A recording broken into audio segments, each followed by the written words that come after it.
Hola, bienvenido a la segunda parte del manual del buscador aquí en Micansú. Y como asumo que vienes directo del programa anterior, ya mismo, sin escalas, nos vamos a zambullir en la palabra información.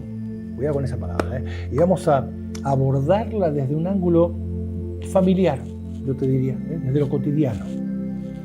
Seguramente las personas muy jóvenes no habrán visto las computadoras anteriores a la era digital.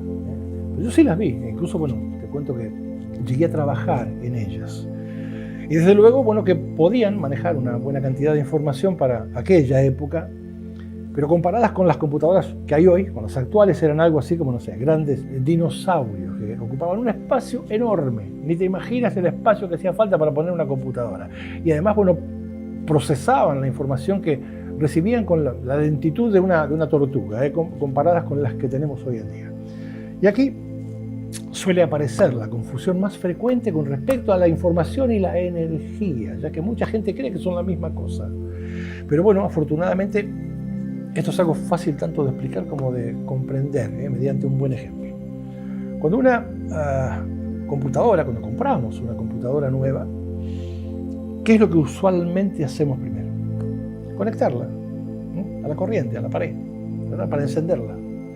Y cuando esto sucede, la computadora ya tiene energía, pero todavía no hemos introducido en ella ninguna clase de datos, por lo cual podríamos decir que aún no contiene información.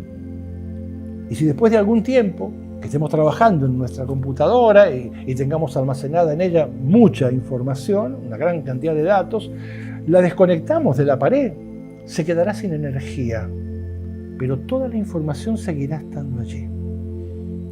Entonces, en la información está el mapa detallado de lo que se va a construir. Y la energía es el vehículo que distribuye esa información en los lugares y las proporciones correctas. Así es que ya de alguna manera pienso que quedó claro lo que es información y lo que es energía, ¿verdad? Información es el mapa, es el diseño, es la orden, es tu pensamiento antes de ser procesado. Ahora, vamos a zambullirnos en la palabra ego. Cuidado con esta. Cada vez que escuches a una persona decir que tiene su ego bajo control,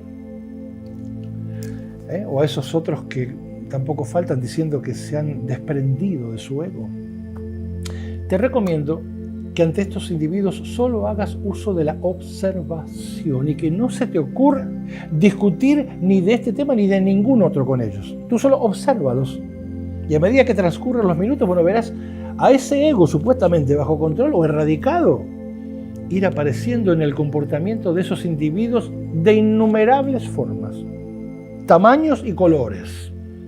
Así es que cuando escuches a una persona diciendo que ya no tiene ego, porque se ha desprendido de él, será porque no tiene ni idea de lo que es el ego. Y te encontrarás ante una de las manifestaciones físicas más sólidas del ego. Y esta es la negación de sí mismo ante los demás. Y los demás, por lo general, aplaudirán el supuesto logro del individuo y esto te dejará ver que tanto control puede llegar a tener el ego sobre el comportamiento de una entidad humana. El ego no es algo que haya que eliminar de nosotros, ¿sabes? No, de ninguna manera. El ego tiene una razón de existir y no existe solo para crearnos problemas. Lo que sucede es que el ego, al inflamarse, se convierte en egoísmo. Ismo igual inflamación, egoísmo igual ego inflamado. Y al suceder esto, el ego empieza a comportarse de una forma totalmente inapropiada, ya que una de las funciones naturales del ego tiene que ver con el reconocimiento de nosotros mismos. Y la otra es la de actuar como si fuera una especie de fusible, que nos protege, vamos a decir, del abuso hacia nosotros, del maltrato, de la falta de respeto hacia nosotros. Pero dado al modo excesivo en que se ha llegado a manifestar en la criatura humana, por no observarlo, yo he bautizado al ego como el portero de la memoria. Posición esta de control total y absoluto, ya que el comportamiento de la criatura humana está supeditado a todo lo que entra y sale de su memoria. Es por la enorme cantidad de información que recibimos desde que nacemos que el ego se ha hecho cargo de la situación y vigila celosamente todo lo que entra y sale de la memoria temporal, con el propósito de ponerle un palo en la rueda a todo aquello que pueda hacerle tambalear el control total que tiene sobre la criatura humana. Al ego no le gusta lo nuevo, prefiere manejarse siempre en terreno conocido. Razón por la cual, cada vez que llega algo nuevo a tu vida, como esto que te estoy diciendo, algo que te pueda hacer reflexionar y por qué no despertar, antes de que esa información ingrese en tu memoria temporal, el ego tratará de desprestigiarla y de degradarla, de contaminarla. Es ese famoso diablito, que se te para acá en el hombro, del que todos hablan y nadie conoce. Cada vez que aparece algo nuevo, aparece el diablito. Y se para aquí en el hombro y te susurra. Lo digo, no le hagas caso. No le hagas caso, no ves que no sabe lo que está diciendo. Y lo peor es que casi siempre se sale con la suya, ¿sabes? Casi siempre. Y logra distraerte para seguir controlándote. Así, de ese modo que lo hace y sin demasiado esfuerzo. Tirándote cáscaras de banana para que no avances. Así funciona básicamente el ego. Y todo lo que tendrás que hacer ante esto es aprender a observarlo, lo cual va a requerir de una actitud muy particular de tu parte, una actitud muy firme sobre todo, muy decidida. Y en la medida en que el ego se sienta observado, se va a replegar al lugar que le corresponde para hacer lo que tiene que hacer. El programa número 14 de Mi Ganzúa contiene un trabajo muy simple, pero que tiene todo que ver con el poner al ego en su lugar. Y la efectividad de este trabajo siempre dependerá de qué tan en serio te lo tomes. Ya que esperar resultados de algo que no estás haciendo, como que no tiene mucho sentido, ¿verdad? Entonces, a grandes rasgos, ya tenemos una idea de lo que es y cómo funciona el ego con respecto al comportamiento de la criatura humana. Así que ahora vamos a zambullirnos en la palabra espíritu, otra de las tantas palabras que utilizamos así con mucha frecuencia. En este punto pienso que es oportuno aclarar que todos los nombres de todas las cosas que existen aquí en este planeta han sido puestos por nosotros mismos en distintos tiempos, en distintas civilizaciones y en distintos idiomas. Tanto el nombre del planeta en que habitamos como el de todos los dioses que, entre comillas, conocemos o decimos conocer. Dios, el Creador, alma, espíritu, todos estos nombres han sido puestos por nosotros mismos. Y todo lo que estoy haciendo aquí es tratar de darle sentido a esta semántica humana, que con mucha frecuencia, más que ayudarnos a entender las cosas, nos acaba confundiendo. Así que, teniendo en cuenta todo esto, te propongo que ya mismo nos zambullamos en la palabra espíritu, para ver qué hay allá, en lo profundo de la misma. Y para que cuando escuches la palabra espíritu, aquí en Mi Ganzúa, lo cual pasa con alguna frecuencia, no cometas el error de asociarla con alguna religión, porque si bien todos nosotros contamos con un espíritu, esto no es gracias a ninguna religión, ¿sabes? Esa es la razón por la que tenemos un espíritu, lo cual es muy anterior a todas las creencias y a todas las religiones. Cuando te digo que nosotros somos información, que somos energía, es porque estos elementos se manifiestan claramente en todas las estructuras físicas. Y no solamente en nuestro cuerpo, sino en todo aquello que existe en forma física. Ya que hasta una piedra cuenta no solo con materia, sino también con información. Y hasta con cierto grado de conciencia y por lo tanto de espíritu. Y de ahí aquello de que esa fuerza universal que nosotros hemos bautizado con el nombre de Dios se encuentra en todas partes.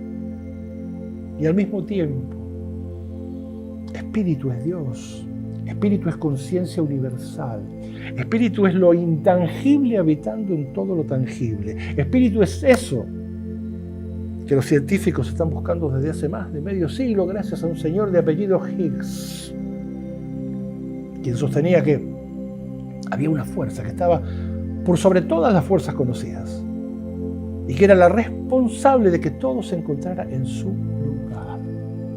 Me refiero a la todavía no encontrada partícula de Dios, así le hemos llamado, o la partícula de Higgs, llamada justamente así en honor a quien la percibió antes que nadie. Vamos a zambullirnos ahora en la conciencia de estar. Y aquí seguramente más de uno se preguntará, ¿pero cuántas conciencias tenemos?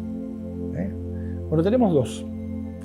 Tenemos dos conciencias. Y ahora vamos a hablar de la conciencia de estar, la cual es proporcionada por la memoria temporal. ¿Y por qué conciencia de estar? Bueno, porque se encuentra relacionada con la materia.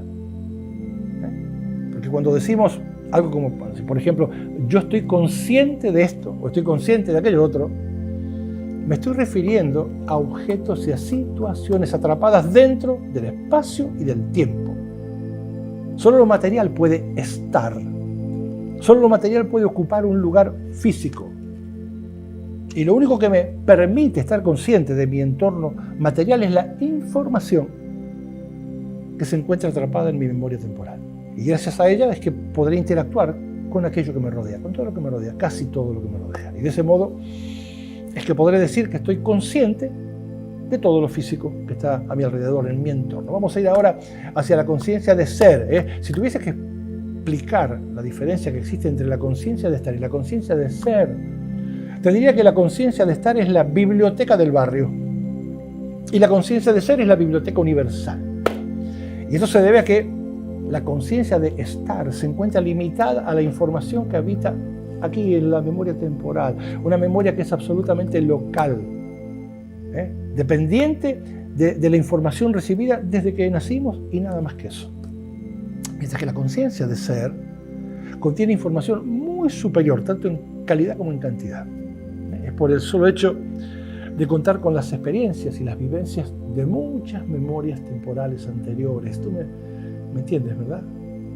Si estás aquí en Miganzúa estoy seguro que me estás entendiendo. Pero no quiero entrar en el tema de la reencarnación ahora, al menos ahora no. Si te interesa este tema en particular, encontrarás una muy interesante explicación detallada en el programa número 40 de Miganzúa. Ahora, movámonos en orden y vamos hacia la criatura humana o entidad humana. Términos estos que utilizo con mucha frecuencia y que de ninguna manera lo hago de un modo despectivo, para nada. Si lo hago así es porque responden a lo que considero que es la verdad, ya que nosotros solamente vivimos desde nuestro lado más externo, desde nuestro muy frágil y limitado cuerpo físico, muy limitado, o sea, desde nuestra humanidad.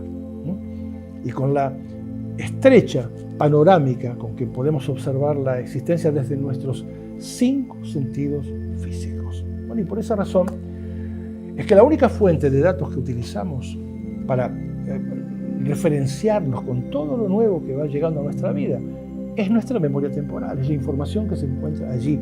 Y de ese modo, bueno, nuestras vidas se vuelven tan limitadas como ella misma, ¿me entiendes? Como nuestra propia memoria temporal.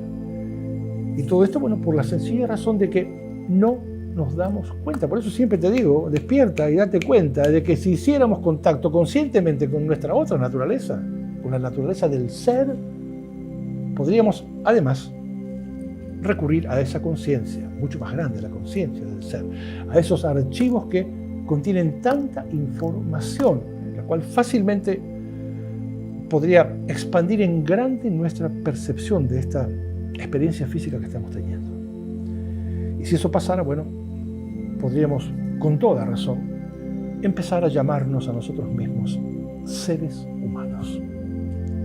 Pero llamarnos de ese modo antes de estar conscientes de nosotros mismos es una más de las tantas ilusiones en las que vivimos, gracias a que solamente funcionamos desde nuestros cuerpos físicos, desde nuestro falso yo, desde nuestro ego. Y para finalizar, quiero hablar sobre una entidad que aún resulta difícil de encontrar en este pequeño planeta.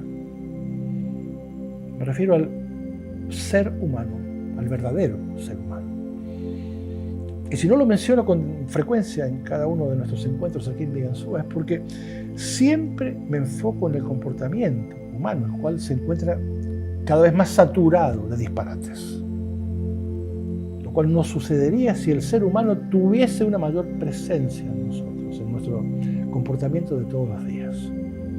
Mi expectativa, aquí al conectarme contigo por esta vía, es justamente lograr que la población de seres humanos en el planeta aumente considerablemente.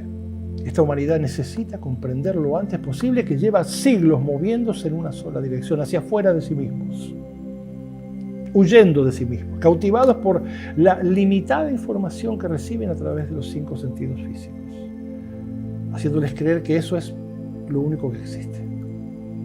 Y esto es lo que nos ha hecho caer en una trampa de la que así a simple vista parecería imposible lograr escapar, ¿verdad? Pero bueno, en lo personal, pienso que aún estamos a tiempo, ¿sabes? Y por eso es que, junto a otros y otras que están haciendo un gran trabajo en este mundo, estoy llevando a cabo estos encuentros. Es para concientizar a la mayor cantidad de personas posible sobre qué es lo que somos, de dónde venimos, qué es lo que estamos haciendo aquí, de qué estamos hechos, cómo es que funcionamos y cómo es que deberíamos funcionar. Si la criatura humana no aprende a conectarse con el ser que habita en su interior, bueno, el ser humano solo será una más de las tantas palabras sin contenido alguno que repetimos todo el tiempo y sin comprender. Y la presencia de la criatura humana en este hermoso lugar en el cosmos quedará limitada a su capacidad de destrucción. Hacen falta muchos seres humanos en este planeta y esto tiene carácter de urgencia y no es mi propósito sonar algo dramático, pero tampoco es para que nos comportemos así, de un modo tan indiferente, ¿me entiendes? Ya que lo único que hace falta para tomar conciencia de esto que te estoy diciendo es mirar un noticiero o leer un periódico de cualquier parte del mundo. Y con eso, bueno, para empezar ya tendremos un panorama real de lo que está pasando con la criatura humana en este planeta gracias a que solamente funcionamos desde nuestra humanidad. Ahí está la clave de todo este descalabro, en el grosero error de tratar de interpretar y describir al ser humano solo desde la física y la química, porque hay más que eso. Nosotros somos más que eso y ya no lo podemos seguir ignorando. Sobre cada punto que he tocado en estos 2 programas, por supuesto que se puede ahondar mucho más, pero para el propósito que tenemos aquí en Miganzúa, bueno, con esto será, yo creo que más que suficiente, para no caer en ningún tipo de confusión cuando mencionemos alguno de estos términos. Y si por ahí, bueno, te quedó alguna duda, tú solo házmelo saber, y con mucho gusto, bueno, intentaré despejarla. Hasta nuestro próximo encuentro aquí en Miganzúa, pero no sin antes recordarte que despiértate, despiértate. Date cuenta, porque o te iluminas tú o no te ilumina nadie. Nos vemos aquí en Miganzúa. Chao.